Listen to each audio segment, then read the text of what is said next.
There is absolutely nothing that the national media jabroni haircuts love more than trashing on Vikings quarterback Kirk Cousins. And every step of the way of his career, whether he was in Washington, when he signed here as a free agent, during his time here with the Vikings, they just love to take pot shots at number 8. And sometimes it's warranted, sometimes it's not. A time that it wasn't was after the Vikings' alleged 31-24 loss against the New York Football Giants in the wild card, which looked even worse after the Giants got schwacked 38-7 by the Eagles in the divisional rounds, is what it is. But everyone and their mom blamed Kirk Cousins because of the last play. How do you check down with the season on the line? Blah, blah, blah, blah, blah. Even though Kirk... We don't need to remind you, Kirk played a phenomenal game. 31-39, 273, 2 touchdowns, 85 QBR. That's on a scale of 100, and also a 112.9 quarterback rating. Plus, he snuck in a rushing touchdown earlier in the game. So Kirk played well. Except he's going to get the blame because of the last play, even though there was no protection, even though there was a horrible play designed by Kevin O'Connell at that time. So sort of is what it is, right? But yeah, let's just forget that the Donatello defense gave up 31 points and 431 yards to Daniel frickin' Jones, who looked like an 8th grader against Philly. Whatever. Again, whatever. But not that I'm still bitter, right? So the media loves crushing Kirk Cousins, but the media love building up Dak Prescott. Because he's the quarterback of the Cowboys. That supposedly still means something. Who cares? But hey, it's like, hey, Dak Prescott went into Tampa Bay against a very bad 8-9 football team and tore up that defense. Congratulations.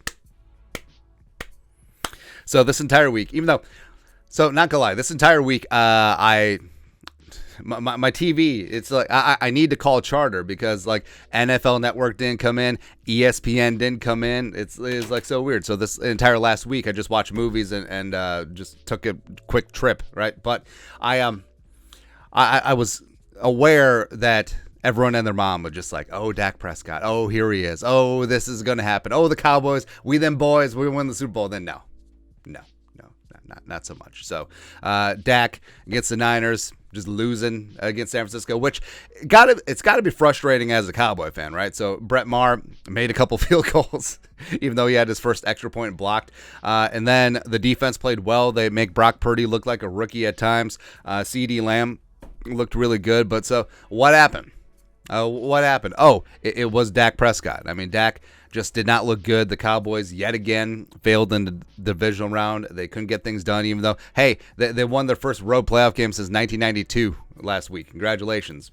And for that, we thank you. But Dak was straight up just not good. 23 of 37, 206, threw 2 picks, which were not good picks, by the way. Took a sack, had a 51 quarterback rating, a 63.6 quarterback rating, and 51.5 QBR. So all around was simply not good. And now it goes back to the national conversation, where Dak always gets built up. He always gets leeway. He's always on scholarship. And hey, just think about it. If Kirk Cousins had turned in this performance, he would have gotten raked over the coals. Like, absolutely, they should have torn him apart and whatever. But the fact that Kirk, like I said, played well in the division round, but still, the wild card round, but still got all the hate, I don't get it. It's really disconcerting. And we've run with this premise before. Dak Prescott is who the national media jabroni haircuts want you to think Kirk Cousins is. Because you got to think, hey, overpaid. Sure, Kirk Cousins making $35 million bucks per year. Dak Prescott, 4-year, $160 million, making beep bop up boot $40 million bucks per year. Not clutch. Dak Prescott this year had 2 fourth quarter come from behind wins, game-winning drives, and one was against the Texans, and the other was against Gardner Minshew and the Eagles. Kirk had 8, tying the NFL record, which spoke more towards, the defense always giving away now. And then the Vikings looking at Kirk is like, hey, can you pull a rabbit out of your hat again? Like, can you pull us out of the fire? Like, can you do that? And Kirk, respect. I'm certainly not a Kirk apologist, but we call a spade, and we call balls and strikes here on this channel. And Kirk, when he was the problem in 2018, we said it. When Kirk was a problem in 2019, we said it. Now that Kirk played the best ball of his career and some of the most clutch ball, we got to say it. So Kirk Cousins is rising like a phoenix out of the ashes, is playing some of the best ball of his career. Meanwhile, Dak Prescott is still mired in the narrative of just underperforming, being overpaid, and being a hindrance to the Cowboys, even though he's going to get a free pass. Even though, I mean, the only person in the national media really going after Dak is Stephen A. Smith, but Dak was to blame for the Cowboys' loss against the Niners. I mean, there really is no other way around it. The defense played good, the special teams played well, the playmakers were fine, and Dak was that mitigating factor. Like, Dak was the reason why they left points on the board. Dak was the one who served up those meatball interceptions. So it's just kind of funny, man. Just kind of funny how the narrative roles where, I mean, Dak last week was God's gift to quarterbacking and is going to lead Dallas to a Super Bowl. And this week, man, not so much.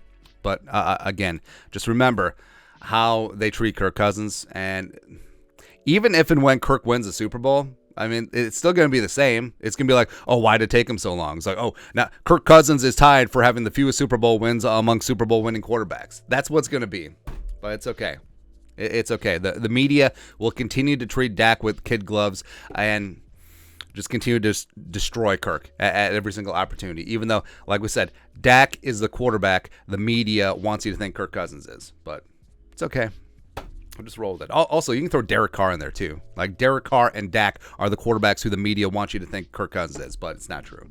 Anyways, let us know your thoughts on our thoughts. Dak.